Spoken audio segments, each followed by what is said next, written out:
cette formation. Nous sommes bien toujours dans le module 2 et nous abordons dans la troisième section le grand C.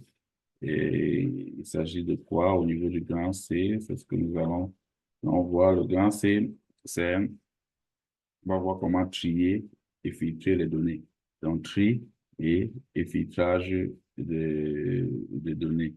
Donc, en fait, pour trier les données, oui, donc je viens, on va encore faire la même manipulation. En fait, ça veut dire dupliquer, de faire et créer une copie, placer un dernier, là. Et ici, puisqu'on a toujours besoin de ce tableau, c'est tri et filtrage.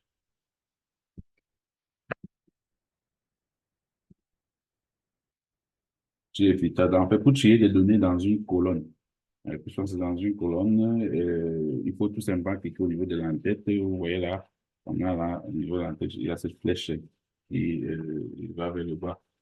Où c'est qui est donc, et lorsque j'ai choisi ça, je pars dans l'onglet il y a plusieurs techniques. Ça dit, je peux choisir ici, je pars dans l'onglet données, je clique là sur données, et quand je suis on utilise le bouton pour trier. Oui. Hein, on a là, vous voyez là, on a filtre. Par contre, à côté de filtrer, on a le bouton trier.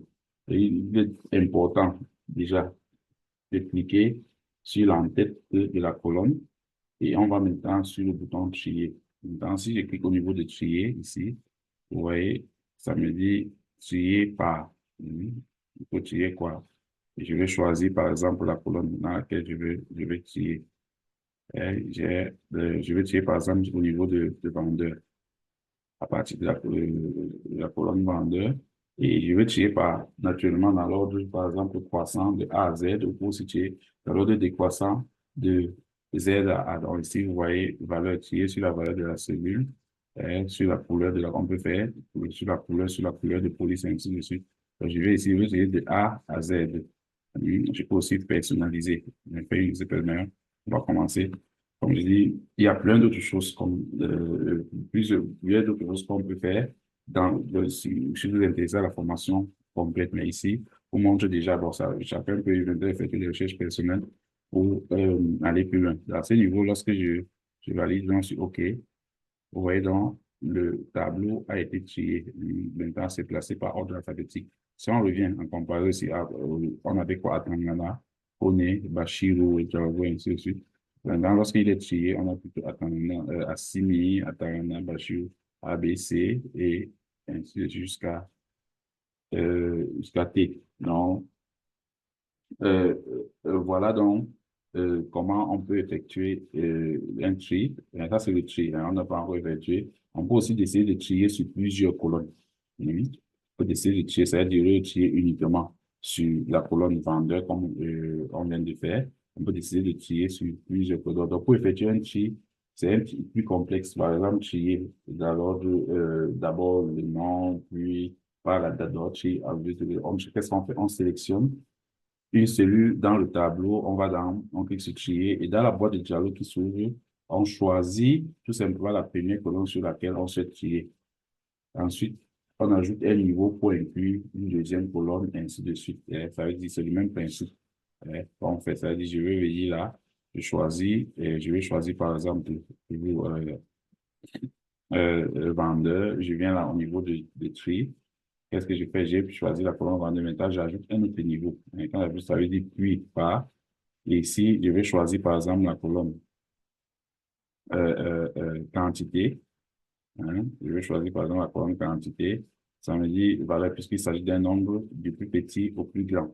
Donc, je peux choisir là, je vais classer par ordre alphabétique et maintenant du plus petit au plus grand. Donc, c'est vrai que c'est un peu ambigu. Au niveau de la liste personnalisée, ça m'offre les choses que je peux faire. Hein. Je peux entrer une nouvelle liste, créer les éléments. Mais on va pas s'en considérer. Je prends par exemple, je veux que ça aligne, parce que si on regarde là, ça a mis à 6 000 et automatiquement c'est aligné ici du petit au plus grand.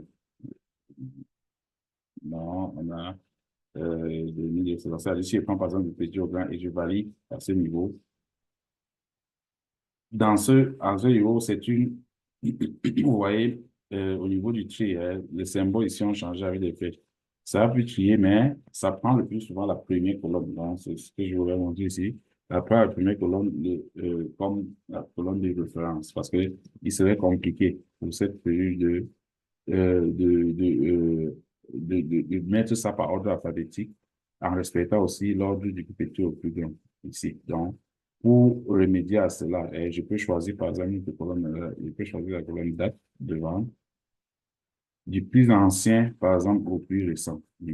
Ici, c'est du plus récent au plus ancien, liste personnalisée et autres. Et même là, si je clique, ça va prendre une colonne, comme une colonne de référence. Donc, si je clique là, vous voyez, il n'y a presque pas de changement. Il n'y a presque pas de changement parce que si ça change au plus ancien, automatiquement, ça va aussi changer ici au niveau des noms. Donc, ça y est, soit l'un ne sera plus en son les autres. Par contre, si je viens à ce niveau-là, je choisis, je supprime ce niveau.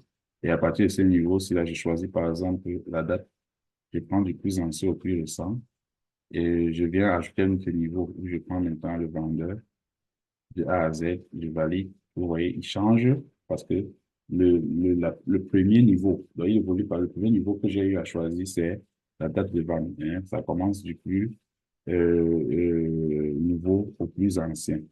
Et c'est à partir là que ça passe aussi de ce côté, au niveau des noms. Donc voilà les différences. Mais par contre, je peux faire de sorte que les deux conditions soient prises en compte. Hein. C'est-à-dire, je peux dire par exemple que je veux cette fois-ci avoir les vendeurs qui ont vendu une quantité inférieure à telle somme, ou qui ont ainsi de suite, ou qui ont vendu avant telle date. Tous les vendeurs qui ont vendu avant telle date. Pour cela, on ne peut plus, le tri est limité pour cela. Et pour le faire, on a besoin plutôt de la technique de filtrage. Il faut plutôt filtrer cette fois-ci. Parce qu'il faut faire la différence entre le tri et le filtrage des données. Il y a souvent cette confusion-là. Le tri me permet de faire une sorte de classification pour une condition, alors que le filtrage je peux faire aussi la classification, mais je peux y mettre des conditions qui doivent être respectées. Et ça peut être 2, 3, 4, 5 conditions. Et cela, chaque fois, va être respecté. Et donc, le filtre automatique permet de masquer certaines données et de ne montrer que celles qui vous intéressent. Ça, c'est le but du filtre automatique. Donc, si je viens à ce niveau, et lorsque j'ai généré déjà sous forme de tableau, vous avez, ça permet de cliquer ces flèches-ci-là. Hein, mais on peut décider, on peut essayer par exemple si je clique tout simplement, vous voyez, cette flèche, elle disparaît. Hein, vous voyez, ça disparaît automatiquement. Donc, ça veut dire, pour avoir ces flèches, le filtre, quand je vais cliquer au niveau de filtre, bon, ceci fait parce que on a généré un tableau, un appel, vous voyez, si je clique au niveau de filtre là, de cet entonnoir, j'obtiens cette flèche qui me permet d'effectuer le filtre. Donc, il faut sélectionner votre tableau de données, aligner dans données et cliquer tout simplement sur le filtre et les flèches apparaissent. Donc, maintenant, on va appliquer, par exemple, on va essayer d'appliquer plusieurs critères de filtrage de manière simultanée. Vous savez, ici, je viens, par exemple, là, je prends, là, je clique. Vous voyez, lorsque je clique, là, ça me permet de trier, de A à Z, trier par couleur, filtre textuel et autres. Donc, j'ai cela à ce niveau. Donc, je peux déjà trier. Je pas encore le trier par ordre alphabétique. Et je viens maintenant au niveau de la date de vente, du plus ancien au récent trié par couleur. Je fais un filtre chronologique. Donc, je vais venir là, vous voyez, il y a plusieurs filtres qui se présentent là. Filtré par rapport à ce trimestre, trimestre prochain, trimestre dernier, l'année prochaine, cette année, l'année dernière, année à ce jour, égal à avant. Je peux par exemple venir là, je prends avant, donc antérieur au, et je choisis une date ici. Je veux par exemple je veux dire toutes les ventes qui sont effectuées avant mars ou avant avril. Avant, par exemple, le 20 avril. Les ventes qui sont effectuées avant le 20 avril. Je peux valider là, mais je peux aussi décider de choisir une période. Donc, on prend d'abord de tout ce qui s'est effectué date de vente antérieure au 20 avril. Je valide OK. Vous voyez donc automatiquement, il m'affiche là, il filtre et m'affiche uniquement les ventes qui sont effectuées avant le 20 avril. Effectué. Donc, je peux encore revenir dans mon filtre chronologique avant.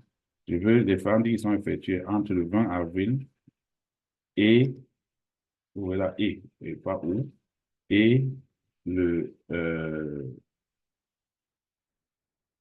bon, je veux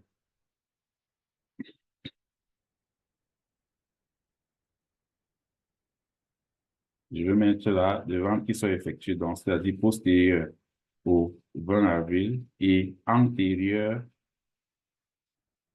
je mets par exemple, je vais aller à juillet ou juin, donc antérieur au 30 juin.